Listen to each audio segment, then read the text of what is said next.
Hello everyone. তো তোমরা ভাবছো আবার এতদিন পরে কোথা থেকে টপকে পড়লো। না, কোথাও থেকে টপকে পড়িনি, আমি ছিলাম। তো অনেক দিন পরে আরও একটা ব্লগ বানাচ্ছি আজকে। তো যাই হোক, জানি না এটা এডিট করবো কি না। তো এরকম অনেক ব্লগ বানাই, কিন্তু এডিট করা হয় না। বাজে সন্ধ্যে 6:10।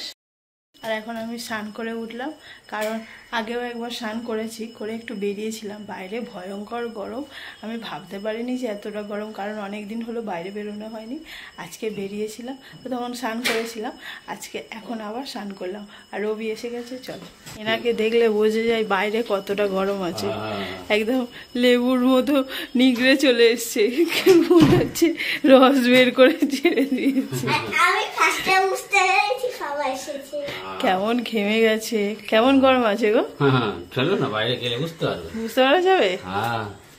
ওই জন্য আমি আবার ঘরে এসে ভাবলাম ঠিক আছে, খাই দাই করি, সন্ধ্যেবেলা মাথাটা শ্যাম্পু করে ভালো করে স্নান করব। তো এখন স্নান করেছি, করে একটা কুর্তি পরেছি, কারণ একটু বাজার যাওয়ার আছে। তো চলো দেখতে থাকো আর সাথে থাকো। এই ছোলা রাজমাগুলো সকালে ভিজিয়ে দিয়েছিলাম, খুব সুন্দর ভিজেছে। এগুলো কালকে খাবো।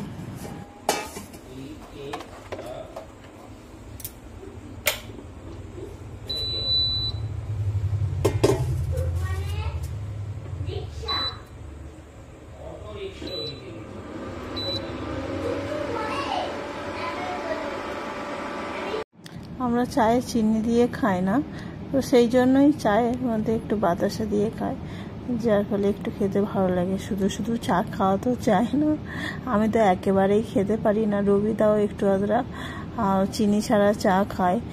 আমার মনে হয় চিনি ছাড়া চা খাওয়া না খাওয়ার সমান। আমার সেহেতু চায়ের নেশাও নেই।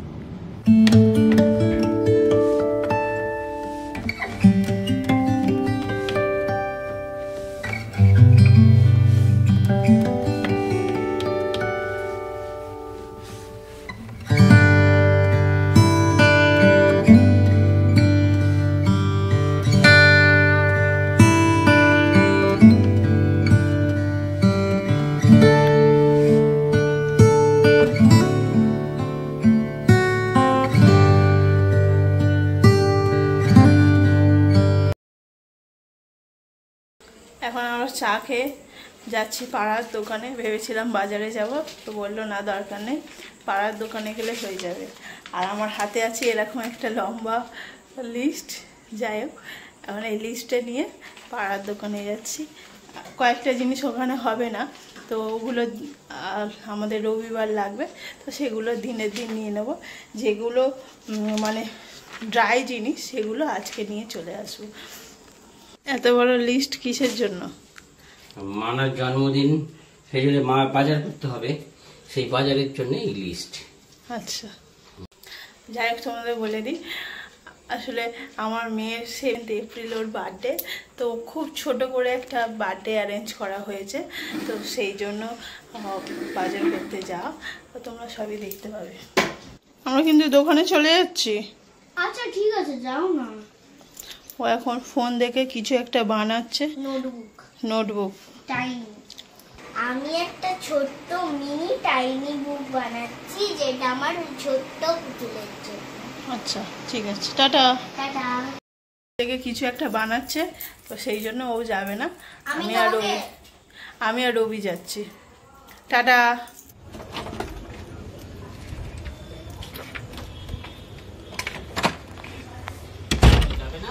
না,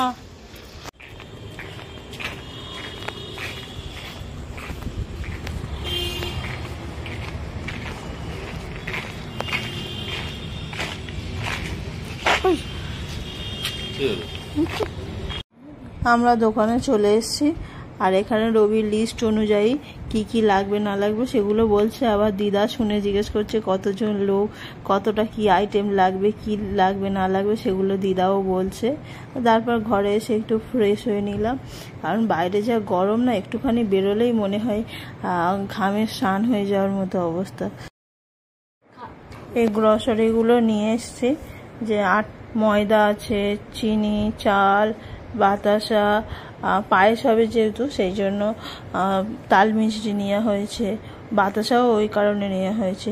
আর তেল আছে, আলু, যা যা আমাদের লাগবে সেগুলোই সব নিয়ে চলে আসা হয়েছে। আপাতত এখানে আছে, থাক, এখন রাতের খাবারটা করে নিই, তারপরে গিয়ে। এখন রাত হয়ে গেছে প্রায় 11টা বেজে গেছে। এখন আমরা খেতে বসেছি। আর তোমাদেরকে দেখায় আজকে আমাদের খাওয়াতে রাতের ডিনারে কি আছে, কি আছে দেখো। ফার্স্ট আমার প্লেটটা দেখো, আমার প্লেটে এখানে আছে ভাত আর তেল আছে, সর্ষের তেল। হ্যাঁ, এখানে আলু সিদ্ধ আছে, যার যেমন লাগবে তুলে নেবে, মাখলাম না কারণ বোঝাচ্ছি। এখানে আমি সর্ষের তেল দিয়ে খাবে কি বলে ঘি দিয়ে, এটা আমার বর খাবে, আর আমার মেয়ে খাবে বাটার দিয়ে। ওই জন্য আলু মাখাটা মানে আলুটা মাখা হয়নি, কারণ 3 জন 3 রকম জিনিস দিয়ে খাবে। আমি ঘি খাই না, বাটার খাই না, তো মেয়ে আবার ঘি খাবে না, ও শুধু বাটার দিয়ে খাবে।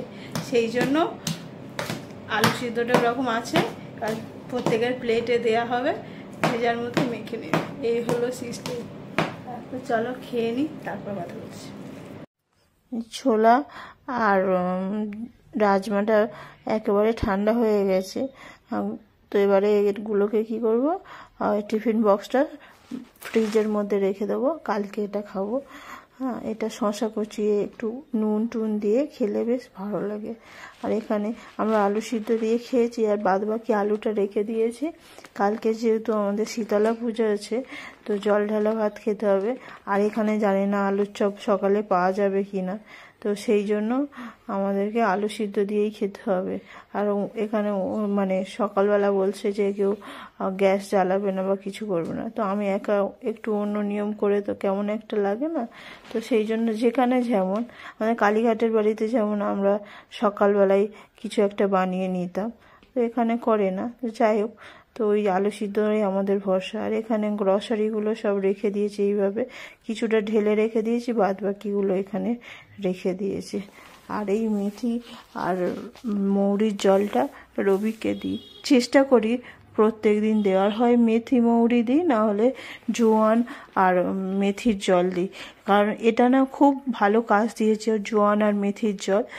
আমি সবাইকে এই কথাটা বলি, ওর এত অ্যাসিডিটির সমস্যা হচ্ছিল, তো ওকে এইটা খাইয়ে ও অ্যাসিডিটির সমস্যা অনেক কমেছে। তো যাই হোক, এবারে একটা মজার কথা শেয়ার করি। দেখো, এই যে লকটা দেখতে পাচ্ছ, এই লকটার যে চাবিটা হাত থেকে পড়ে ভেঙে গেছে। ভাঙা চাবিটা দিয়ে আর হচ্ছে না, লকটা খোলা যাচ্ছে না। আর যেটা হয়, বানাবো করে আর বানানো হচ্ছে না, সেই জন্য হাতের কাছে যে শক্ত জিনিসটা পাই সেটা দিয়ে এই লকটা এইভাবে ঘুরিয়ে দিলেই হয়ে যায়। তো সেই জন্য অসুবিধা হয় না, আর ওই করে চলে যাচ্ছে বলে লকটা বানানো হয় না। তো যেহেতু কালকে কাজ আছে, ওই জন্য বললো ক্যামেরার ব্যাগগুলোকে বের করতে। তাহলে কি হয়, রাত্রে চার্জ দিয়ে রাখলে ব্যাটারি এগুলো সব, তাহলে পরের দিনকে অসুবিধে হয় না, বা কোনো জিনিস হয়তো আলটিমেট টাইমে প্রবলেম হতে পারে, তো সেটাকে চেঞ্জ করে অন্য কিছু নিয়ে যেতে পারবে। তো সেই জন্য আগের কাজের যেদিন থাকে তার আগের দিনকে আমরা সমস্ত কিছু ক্যামেরার ব্যাগ ট্যাগ সব চেক করে রেখে দেওয়া হয়। তো যাই হোক, দেখাই খাটের নিচে কি আছে। দেখো, এখানে ক্যামেরার ব্যাগ ট্যাগ, প্রেশার সুগার সমস্ত মেশিনপত্র, তাছাড়া তো এমনি ব্যাগপত্র আছে। ওদিকে রাইস কুকার আছে, এখানে একটা আয়রন আছে, মাইক্রোওয়েভ আছে, তারপরে ওখানে আমাদের যে বাসনের র্যাকটা আছে, মেয়ের বইপত্র, ট্রলি ফলি সমস্ত কিছু এর মধ্যে আছে। এর মধ্যে কত যে জিনিস আছে না, তোমরা ভাবতে পারবে না। তো এবারে রাত্রে একটু এই মুখটা পরিষ্কার করছি, করে তারপরে শুয়ে পড়বো। সমস্ত কাজ হয়ে গেছে, আর এমনিতে অনেক রাতও হয়ে গেছে। আমার রাত্রে খাওয়া দাওয়ার পরেও শুতে অনেক সময় লাগে। আর রবি যেহেতু ওই ঘরে এডিট করছে, সেই জন্য ও এখনও জেগে আছে। অন্যদিন না হলে মেয়ে আর ও শুয়ে পড়ে, আর আমি এই টুকটাক কাজকর্মগুলো করতে থাকি। যাই হোক, টাটা, গুড নাইট।